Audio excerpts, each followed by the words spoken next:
Welcome to बाली short series. तर आज आपण आलेलो आहोत उलुंदानू या टेम्पलला आणि ते आल्यावर आम्हाला असं कळलं की त्यांचं काहीतरी सेरेमनी इथे चालू होती। ह्या टेम्पल जवळजवळ 1633 साली बांधण्यात आला आणि ह्या टेम्पलबद्दल बोलू तर ह्या टेम्पलला फ्लोटिंग टेम्पल असं सुद्धा बोलतात, कारण हे पाण्यावर फ्लोट करते असंच तुम्हाला वाटेल। ह्या टेम्पलचा आजूबाजूचा परिसर अतिशय सुंदर होता। तुम्ही ह्या निसर्गाच्या प्रेमातच पडाल, इतकं छान वाटत होतं इथे येऊन।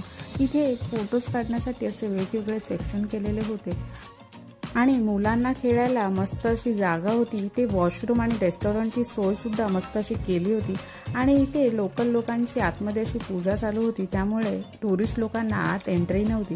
आम्ही इथे बालीनेसचा मस्त कॉस्ट्यूम घातला आणि फोटोशूट केला। आमच्यासोबत फोटो काढण्यासाठी सगळे फॉरेनर इथे येऊ लागले आणि त्यांनी पण आमच्यासोबत फोटोज काढले। तर भेटूया पुढच्या ब्लॉगमध्ये। आपल्या चॅनलला लाईक शेअर सबस्क्राईब नक्की करा।